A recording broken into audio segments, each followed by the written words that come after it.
beautiful babies, welcome back to the channel. If you already read the title, you already know what this video is going to be about, so make sure you like, comment, and subscribe. Hit the bell so you know when I post. Make sure you follow me on Instagram, TikTok, Twitter, all that, so you can keep up with me, not just on YouTube. Y'all need to follow me on everything, every app that y'all have. If you have the app, I probably have it too. So yeah, so today we're going to be doing a girl talk. I got everything I want to talk about written down. It's really only 10 topics that I'm gonna do in this one, and then like depending on like if you guys like it or not, I'm gonna do a part 2. So these like topics and stuff, this is like the answers to the topics that I'm gonna be talking about. These are based on my opinions and how I got through these things in life, and it's based on my experiences. There's no right or wrong way to deal with these things. There's really not no right or wrong answer. I'm 17, I'll turn 18 in a month, so I feel like I have enough experience to speak on these things, if that makes sense. So you can either trust me to give you advice or not trust me. Either way is fine, I understand. Number one is confidence. Now I feel like a lot of people that know me, they like to call me cocky, or like they like to say that like I think I'm the shit and stuff like that, and like little things like that. And I don't think any of that. I just have a lot of confidence. So growing up, my mom and my dad, they always told me how beautiful I was. They always told me that I was that girl. Like people was telling me that all the time. So I just grew up, and that's, you know, I believed them. Like, I'm that girl. Like, they were right. Those are my parents. I'm gonna listen to what they're telling me. But confidence is so much more to that. You just really have to learn to be like, to be thankful in what the universe and God gave you. You really have to learn to love what you have. You may be bald, you may have no eyelashes, you may have acne, but you should still love what you have. Just because you should just love it. You should just tell yourself positive things. So one thing I would say that goes into confidence is telling yourself positive things, like speaking positive affirmations when you wake up, before you go to bed, to train your mind to think positively about yourself. If you're constantly telling yourself, oh my god, I look so ugly today, I'm so fat, nobody will ever want me, then that's what you're going to believe. So and I even do this still to this day, I wake up and I say positive things about myself. Be like, you look good today, you cute, like just positive things like that. I love myself, I respect myself, things of that nature. So you can train your mind to think positive things. You can't expect to have high confidence if you're constantly telling yourself negative things about yourself. Another thing too that I just spoke on is the people around you. Your parents, your boyfriend, your girlfriend, your friends, they need to be uplifting you. If the people around you are constantly telling you, girl, you know, why you keep on trying to get that hairstyle, you know you look ugly, that's not gonna help your confidence. That's just gonna cripple it. So get rid of negative people in your life. Another thing too is following people that look like you. So on Instagram, TikTok, Twitter, follow girls that look like you. You can expect to be confident in yourself. For instance, I'm a brown skin girl, right? I'm skinny, I can see my body, I'm a little petite. I'm not gonna feel confident in myself if I'm following all these light-skinned thick baddies. Okay, I'm not gonna like myself if that's all I'm seeing on my timeline. You're gonna start comparing yourself, and you're gonna start wondering like, dang, I wish I looked like that. So another thing I would say is definitely following people who look like you, following people who are kind of like on the same walks of life like you. So if you're a black girl, I would say follow black girls. You get what I'm saying? If you a white girl, follow white girls that look like you. Don't compare yourself to something that you're not. Number 2 is self-love. I wanted to do confidence and self-love like right by themselves, because I feel like a lot of people, I have a couple of friends that do this too, I'll be getting confidence and self-love mixed up. They are not the same thing. Confidence is simply just thinking you're pretty. Confidence is simply just thinking that your body is nice. Self-love is very, very, very, very intricate. I could do a whole separate video on self-love. Self-love is very deep. Self-love is, I can't even explain it all in a little bit of time, but self-love is not letting nobody play with you. Self-love is doing what you need to do to have a good future. Just loving yourself how you would love your sibling, loving yourself how you would love your mom. The same thing, loving yourself just in a good way. Self-love and confidence are not the same thing. So ways that you can start implementing good self-love in yourself is, like I said, saying positive things. Wake up in the morning and tell yourself you love yourself. Getting rid of people who disrespect you, because that's not doing something that is good for your self-love, if that makes sense. For instance, if you guys have a sibling, if you guys have a little brother, everybody loves their sibling, right? Love yourself how you would love your sibling. Would you let your sibling go all day without eating? No. You would tell your little brother, your little sister, get up and make yourself something to eat. So why are you letting yourself go all day without eating? Huh? It's the same thing. Would you let your little sibling go to the bus stop and get picked on? No. So why are you letting yourself go to the bus stop and get picked on? Would you let your little sibling hang around a bunch of fake friends? No. So why are you hanging around a bunch of fake friends? It's the same thing. You are still a person. You need to be loved just as you would love your mom or your dad. Would you let your mom wake up and say, oh my God, I look so ugly today? You would tell your mom, Ma, don't say that about yourself. So it's the same thing with yourself. Don't allow yourself to say negative things about yourself. Love yourself as if you were another person, because you are a person at the end of the day. Number 3 is fake friends. I feel like you can't really just say that somebody is a fake friend. I feel like before you even become friends with somebody, I feel like y'all need to set boundaries, because what may be fake to me may not be fake to you. I'm a very, very strict person when it comes to my friends. I don't like a lot of weird stuff around me. So some people may say I'm doing too much, or some people may say that, Deja, it's not that deep. But stuff really do be that deep to me. And that's why I literally only have like 5 friends. Like, I really don't even have that many friends, because I find a lot of stuff fake, and I find a lot of stuff weird that a lot of people be letting slide. So I feel like before you even become friends with somebody, talk to them and sit down with them and be like, hey, this is what I don't like in friendships, and this is probably what you like in friendships, if that makes sense. So just sit down with them, like a conversation with them before you even become friends with them, because y'all, you know, it's just good to set boundaries, because y'all may be on 2 different sides of things. And I would just say, with dealing with fake friends, you just have to communicate. You just have to open up your mouth. You just have to speak on what you don't like. And if you're continuously speaking on something that you don't like and you're not seeing no type of change, that means that you need to cut them off. It's simple as that. Period. Y'all set y'all boundaries. Hey girl, if you're gonna be my friend, you need to call me once a day. Let's just say that's a boundary that you set, and your friend is not meeting that boundary, cut her off. She's not good for you. You have already set a boundary with her, and she's not meeting that. Therefore, she don't need to be your friend no more. Period. I mean, it's really nothing to it. Number 4, toxic households. I personally have never been in a toxic household, but I know that this is something that like a lot of people are dealing with, especially in high school. I would just say y'all just have to find a positive space for you. So whether that's your best friend's house, whether that's the park down the street, whether that's your boyfriend's house, find a space that you can go to and just chill and just relax. Especially because if you're living in a toxic environment, you really cannot, like, you really can't get out of it. That's where you stay. You get what I'm saying? Unless you're trying to move out, you're gonna have to deal with that. So you need to find you a spot that you can go to sometimes to just think, you know what I'm saying? Just heal, just calm down. So like I said, that could be your best friend's house, your grandma's house, your uncle's house, your boyfriend's house. You get what I'm saying? Those are things that you can do. You guys can go to the park. You guys can read at the park.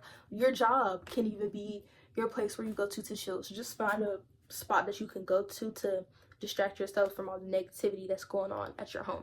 Number 5, having no friends, y'all. I've dealt with having no friends before, and honestly, it's really nothing to it. You just gonna have to deal with it. You just gonna have to thug it out. You know what I'm saying? I would definitely say if you have no friends, you have no friends for a reason. Whether it was things that you needed to learn, whether it's things that you needed to, like, God is trying to teach you something, the universe is trying to teach you something. So when you're in an era of having no friends, do not try and go find friends. Like, don't be trying to like just be friends with just anybody because you don't got no friends. No, you need to sit by yourself and you need to think like, I'm alone. I don't have any friends. You need to heal. Don't try and find just anybody to be friends with, because you're gonna find yourself being friends with the weird kids. Well, it's no such thing as weird kids, but y'all get what I'm saying. Like, you're just gonna find yourself being friends with anybody. You're gonna find yourself being friends with people you know you would never even talk to if you were to actually have friends. So if you have no friends, just focus on yourself, focus on your job, focus on school, focus on whatever you have to do to focus on your man. You get what I'm saying? You don't gotta have friends. You could be your own friend. Start a new book, hang out with your siblings more, talk to your grandma. Like, you get what I'm saying? Like, you do not have to have friends. When I first moved to the school that I went to now, I didn't have no friends. So I just sat by myself. I would sit in the library most of the time. I would read books and stuff like that until I found friends. I won't just talking to any and everybody that looked at me. You get what I'm saying? Number 6, getting through a breakup, y'all. Whoo, child. I don't even know what to say for this. Breakup, y'all, it's gonna be tough. Okay, I got 5 steps to get rid of a breakup, and I'll be having to go through these 5 steps a lot, y'all. Okay, number 1, block them. You cannot get over somebody. You cannot expect yourself to move on from anybody if they're still on your feet, if they're still texting you and calling you every day. Y'all need to block them. And I feel so passionately about this is because I feel like y'all be so scared of black people. Girl, block them. Block them. Yes, block them on TikTok, Pinterest, Snapchat, Instagram, your spam, your other spam, your stalker account. Block them folks. Y'all be trying to keep these people, y'all be trying to keep tabs on them people. That's what it is. Block them, okay? Leave them alone and block them. Y'all do not need to be following their people. You cannot expect to get over somebody if you still watching their story every day. Block them. That's number one. Once you've blocked them, I would say number two is just focusing on yourself more, doing things that you were not able to do while you were in a relationship. That's something that really helps me. Like, that gets me through it every time. Like, if your boyfriend ain't let you wear crop tops when y'all was together, as soon as you break up, girl, put them crop tops on, okay? Put them crop tops on, girl. Put that thing on. If you say that, and it's not even the things that he didn't let you do, but like, let's say while y'all were together, you didn't really have time on friend dates with your friends. Call your friend and go on a friend date with your friend. Like, if y'all were together, if you didn't really have time to book, start reading books. Like, that's something that really helped me, because it's like, now that this person is out of my life, it's making room for more things that I could do. And it's not necessarily doing things that your boyfriend ain't let you do. It's not that, because that may be like, that may look like you're trying to do stuff out of spite. You know what I'm saying? But just doing things that you didn't have time to do. Because relationships are a lot of work. Okay, so if you, let's say you was in a relationship, and you ain't have time to do yoga, now you could start doing yoga. So that's things that definitely help me. Number 7, STDs, STIs, and infections, y'all. Okay, I wanted to speak on this because I'm going to say this. I've never had an STD. I've never had an infection. I've never had nothing going on with Big Purr. Okay, everything's been fine with her for all my life. Like, I've never had none of that. But I really feel like on this, but I'm scared too, because I feel like everybody gonna think I'm tripping. But y'all, we need to get into the mindset of knowing that STDs, STIs, and infections, they're normal. Those aren't normal. They're not normal, but they're things that people are gonna go through. If you're sexually active, you may get an STD. You may get an STI. You may get an infection. That's regular when you're doing grown folk things, if that makes sense. So I feel like when people be getting mad at each other, and when y'all be arguing, y'all be like, that's why you had chlamydia. Like, that's not really, you know what I'm saying? I feel like that's not really something to throw in somebody's face. That's just like, and I know a lot of y'all are gonna think that I'm tripping or whatever. I don't care. This is my opinion. Those things are normal. When you're doing grown folk things, those are things that's gonna happen. You may get an STI, you may get an STD, you may get an infection, because you're doing grown folks things. That's like when you get a car, you may get in a wreck or two because you're driving, girl. That comes with doing things. Does that make sense? Like, that just comes with the things that you're doing. You may have to deal with certain type of things. Now, I'm not saying you should just sit with the infection. That's not what I'm saying. Go get cured. You get what I'm saying? Go get tested. Go fix it. But don't feel shameful, or don't love yourself less, or don't think you're ugly or something like that just because a dude gave you an STD. Because these dudes be lying, y'all. Okay, so don't feel no type of way about yourself. I don't feel that you're like dirty because you got an STD or anything like that. That's not true. Don't let anybody tell you that you're doing some grown folk things and you got grown folks consequences. That's what's gonna happen. Period. And I don't like when I be seeing people argue on the net and they be like, that's why she had chlamydia. That doesn't mean anything. She was doing grown folks things, and grown folks things happen. These dudes be out here lying, and people be giving each other STDs and infections without knowing it. But I just wanted to speak on that, y'all. And I know everybody gonna be like, oh, she tripping or not. Like I said, I've never had an STD, I've never had an infection, but I do know I'm not finna sit up here and call a girl dirty or call a girl nasty for having an STD or an infection. She could have gotten lied to. Like, somebody could have lied to her, somebody could have manipulated her. Like, that can happen to people. Number 8, periods, y'all. I got my period when I was 11, and that thing hurt, y'all. I hated getting my period. When you're on your period, you just need to drink you some tea, okay? Take you some pills, wrap yourself up in a blanket, take a good hot shower, and clean yourself good, and you'll be good. Like, periods is something every woman's gonna have to go through because Eve bit that apple. And, I mean, it's just something that we gotta go through. I mean, it's really nothing to even speak on. Wear your little pad, your little tampon, do what it do, and you're just gonna have to go through it for 7 days or however long yours is. Mine is only 4 days, thank God. But number 9, being confident in your body. I spoke on confidence and self-love in the beginning, and I wanted to also talk about being confident in your body. Now, before I speak on this, I want to be real. Obviously, y'all, I never really had no problems with my body like growing up. I've always been super skinny and petite. I never really had confidence problems when it came to my body. Hold on, y'all. I never really had confidence problems when it came to my body. I always loved my body because my body was always like small and skinny. But I do know it is hard to, I do know skinny people who have trouble loving their body. I know bigger people have trouble loving their body too. So this is what I would tell y'all.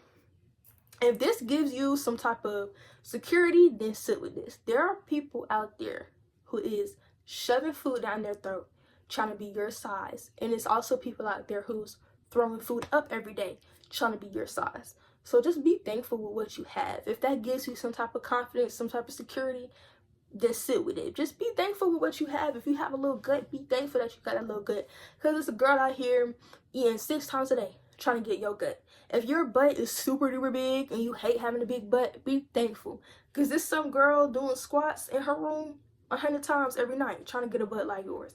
So just think about stuff like that. If you don't like what you have, there's somebody out there who does. So like what you have. Yeah, I eat that. Number 10, making friends. Okay, that's the last one, y'all, and then that's gonna be the end of this video. Making friends, y'all, I would just say, when I was the new kid at my school, the best way I made friends is joining clubs and just doing things that you like to do. That way you're finding people who match your interests. So for example, a couple of the friends I made when I first moved to the school I went to, they were in track with me, so we had similar interests. A couple of my friends also were in Avid, so we had similar interests. So when you're trying to make friends, start going on walks, start joining book clubs, start joining, like, if you like coloring, join coloring clubs so you can find friends who like to do the things you do. That way y'all are all doing the same thing. You don't just want to be friends, like, let's say you run track. You don't want to be friends with a cheerleader because you run track. What you being friends with a cheerleader for? You get what I'm saying? So if you do cheer, talk to the girls that's in cheer with you, so that way y'all are all doing similar things. That way you're gonna see them more often, if that makes sense. So if you're trying to make friends, start with the girls that are in your clubs and in your organizations. That way y'all can all, like, you get what I'm saying? Like, y'all get what I'm saying. Y'all, that's the end of this video. I love y'all very much. Thanks for watching. If you got to the end of this video, make sure you leave a comment about your favorite part. I love y'all very, very much. And yeah,